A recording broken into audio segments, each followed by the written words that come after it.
Hey there, let's review a book called Steal Like an Artist. This book has 10 things about being creative. We will review each of them. The first lesson is Steal Like an Artist. First thing we need to remember is nothing is original. It's right there in the Bible. There is nothing new under the sun. Every idea is just a mashup or remix of one or more ideas. We can have some examples.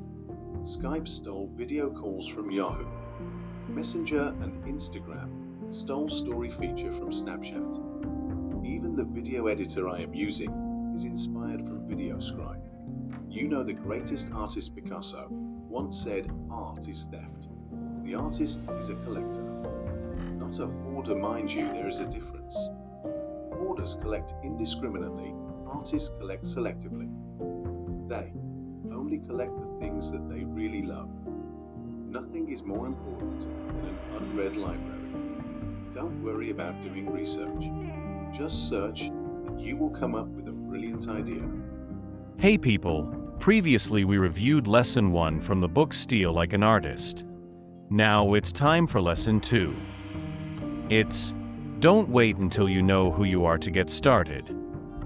If you wait to know who you are or what you are about before you start being creative, well, you would still be sitting around trying to figure yourself out instead of making things.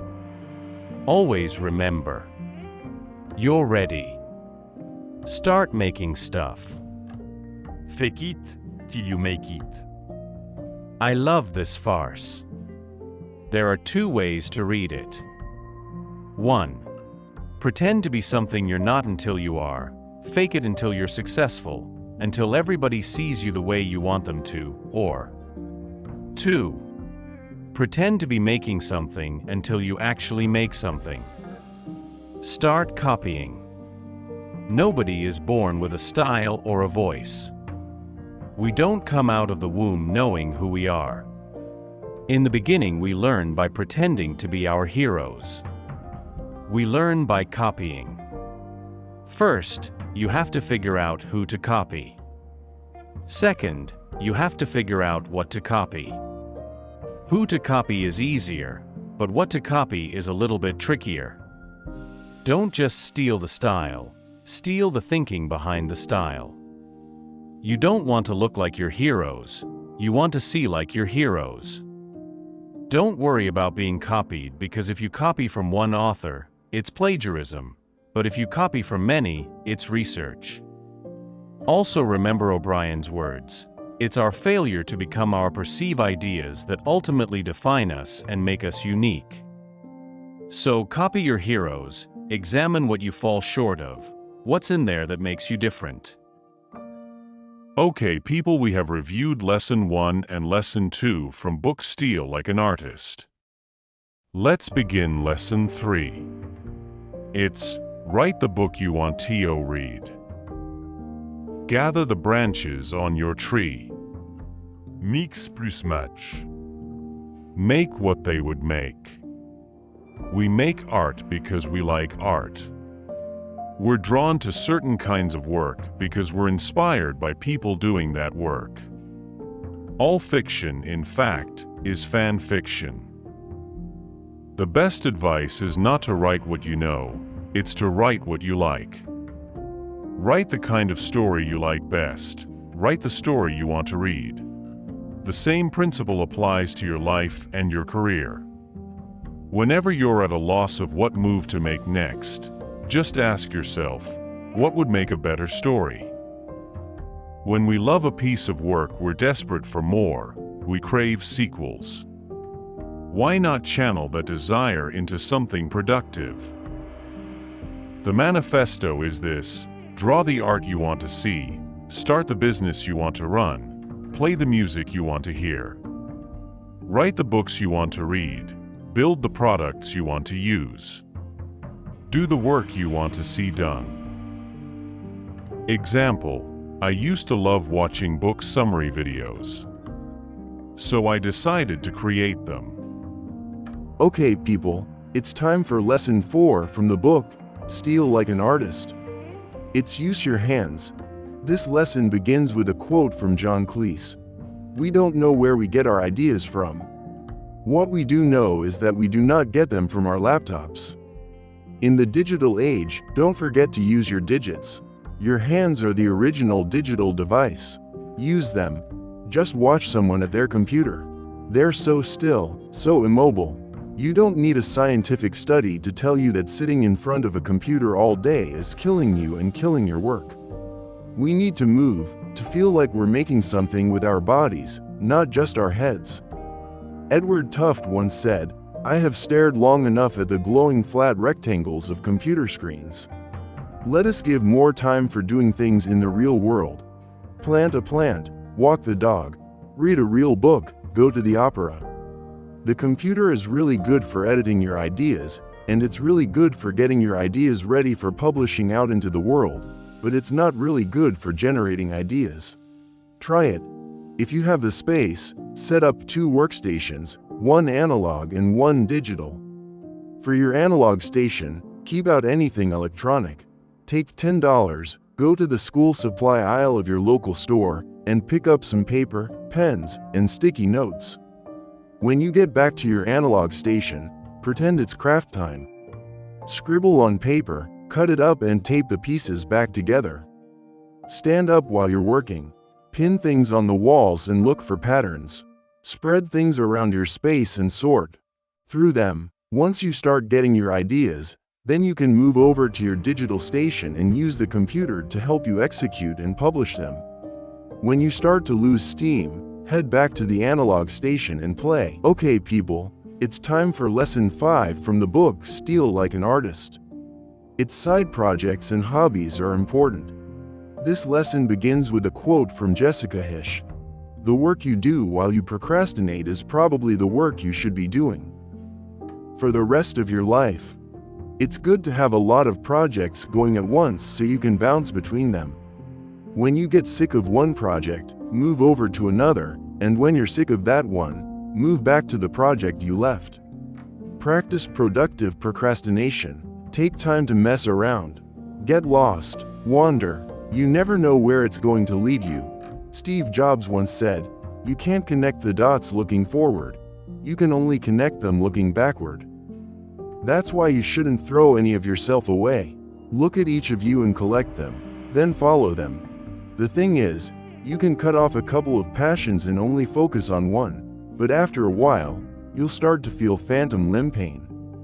Writer explains in the story that, "I spent my teenage years obsessed with songwriting and playing in bands, but then I decided I needed to focus on just writing, so I spent half a decade hardly playing any music at all.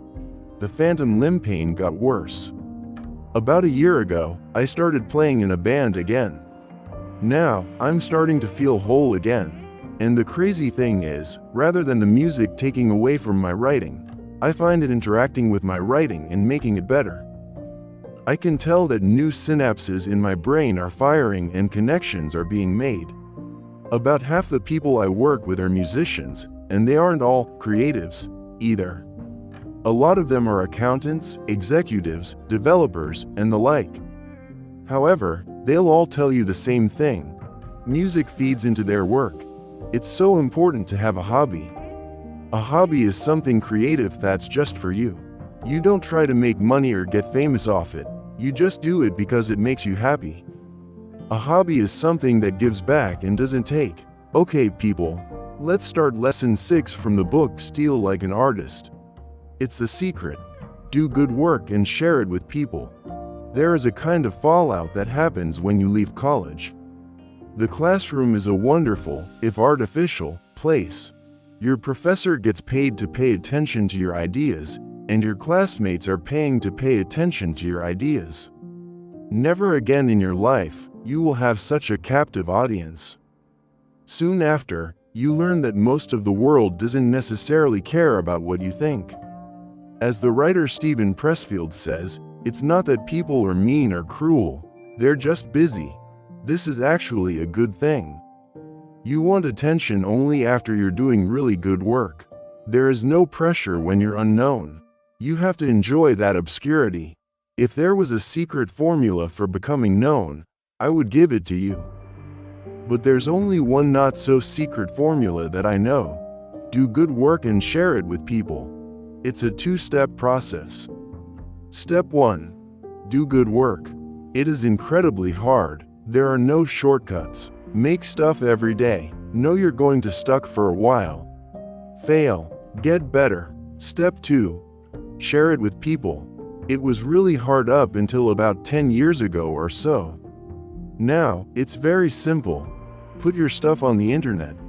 I tell people this, and then they ask me, what's the secret of the internet?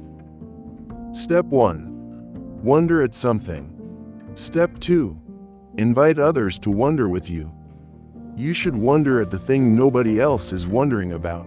If everybody's wondering about apples, go wonder about oranges. The more open you are about sharing your passions, the closer people will feel to your work. When you open up your process and invite people in, you learn. I've learned so much from the folks who submit poems to my newspaper blackout site. I find a lot of things to steal, too. It benefits me as much as it does them. If you're worried about giving your secret away, you can share your dots without connecting them. It's your finger that has to hit the publish button. You have control over what you share and how much you reveal. Okay, people, let's start lesson 7 from the book. Steal like an artist. Its geography is no longer our master. You don't have to live anywhere other than the place you are to start connecting with the world you want to be in. If you get stuck somewhere, if you're too young or too old or too broke, or you're somehow tied down to a place, take heart. There's a community of people out there you can connect with. Franz Kafka wrote that it isn't necessary that you leave home. Sit at your desk and listen. Don't even listen, just wait. Don't wait, be still and alone. The whole world will offer itself to you. And Kafka was born a century before the internet. All you need is a little space and a little time, a place to work and some time to do it. A little self-imposed solitude and temporary captivity. If your living situation doesn't allow for that sometimes, you can find solitude and captivity. In the wild, when I was a kid, my mom used to drag me to the mall. Before she did any shopping, she took me to the bookstore and bought me any book I wanted. We'd go into the stores, and I would sit in a chair and read my book while she shopped. This went on for years. I read a lot of books. Gerard Lebre once said, "Distance and difference are the secret tonic of creativity." When we get home, home is still the same, but something in our mind has been changed, and that changes everything. To say that geography is no longer our master isn't to say that place isn't important. Where we choose to live still has a huge impact on the work we do. At some point, when you can do it, you have to leave home. You can always come back, but you have to leave at least once. Your brain gets too comfortable in your everyday surroundings. You need to make it uncomfortable. You need to spend some time in another land, among people that do things differently than you. Travel makes the world look new, and when the world looks new, our brain works harder. Okay, people, let's start lesson 8. It's be nice, the world is a small town. This lesson starts with a quote from Kurt Vonnegut. There's only one rule I know of. You've got to be kind. Remember, garbage in, garbage out. You're only going to be as good as the people you surround yourself with. In the digital space, that means following the best people online. The people who are way smarter and better than you. The people who are doing really interesting work. Pay attention to what they're talking about, what they're doing, what they are looking to. Write fan letters. When I was younger, I wrote a lot of fan letters and had the good fortune to hear back from several of my heroes. But I've realized that the trouble with fan letters is that there's built-in pressure for the recipient to respond. A lot of times, when we write fan letters, we're looking for a blessing or an affirmation. As my friend Hugh MacLeod says, the best way to get approval is to not need it. The trouble with creative work. Sometimes, by the time people catch on to what's valuable about what you do, you're either A, bored to death with it, or B, dead. You can't go looking for validation from external sources. Once you put your work into the world, You have no control over the way people will react to it. Ironically, really good work often appears to be effortless. People will say, "Why didn't I think of that?" They won't see the years of toil and sweat that went into it. Not everybody will get it. People will misinterpret you and what you do. They might even call you names, so get comfortable with being misunderstood, disparaged, or ignored. The trick is to be busy doing your work to care. Okay people, let's start lesson 9 from our book Steal Like an Artist. It's be boring. It's the only way to get work done. The thing is, it takes a lot of energy to be creative. You don't have that energy if you waste it on other stuff. Stay out of debt. Most people I know hate to think about money. Do yourself a favor, learn about money as soon as you can. Keep your day job. The truth is that even if you're lucky enough to make a living off doing what you truly love, it will probably take you a while to get to that point. Until then, you'll need a day job. A day job gives you money, a connection to the world, and a routine. Freedom from financial stress also means freedom in your art. As photographer Bill Cunningham says, if you don't take money, they can't tell you what to do. The trick is to find a day job that pays decently, does not make you want to vomit, and leaves you with enough energy to make things in your spare time. Good day jobs aren't necessarily easy to find, but they're out there. Get yourself a calendar. Amassing a body of work or building a career is a lot about the slow accumulation of little bits of effort over time. Writing a page each day doesn't seem like much, but do it for 365 days, and you have enough to fill a novel. One successful client pitch is a small victory, but a few dozen of them can get you a promotion. Marry well. Who you marry is the most important decision you'll ever make. And marry well doesn't mean your life partner, it also means who you do business with, who you befriend, who you choose to be around. Relationships are hard enough, but it takes a real champion of a person to be married to someone who's obsessed with creative pursuits. Lots of times, you have to be married to a coach, a motivator, a speaker, a mother, and an editor, all at once. Popular American singer-songwriter and actor Tom Waits once said, "She rescued me. I'd be playing in a steakhouse right now if it wasn't for her. I wouldn't even be playing in a steakhouse, I'd be cooking in a steakhouse." Okay people, let's start last lesson from the book Steal Like an Artist. It's creativity as a subtraction. In this age of information abundance and overload, those who get ahead will be the folks who figure out what to leave out, so they can concentrate on what's really important to them. Nothing is more paralyzing than the idea of limitless possibilities. The idea that you can do anything is absolutely terrifying. The way to get over creative block is to simply place some constraints on yourself. It seems contradictory, but when it comes to creative work, limitations mean freedom. Write a song on your lunch break. Paint a painting with only one color.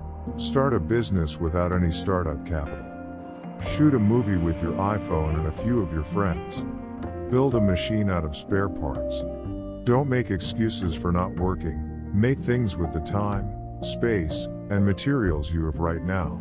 The artist Saul Steinberg said, "What we respond to in any work of art is the artist's struggle against his or her limitations." It's often what an artist chooses to leave out that makes the art interesting. What isn't shown versus what is. It's the same for people. What makes us interesting isn't just what we've experienced, but also what we haven't experienced. The same is true when you do your work. You must embrace your limitations and keep moving. In the end, creativity isn't just the things we choose to put in, it's the things we choose to leave out. Okay people, that's end of book summary of Steal Like an Artist. Hope you like it.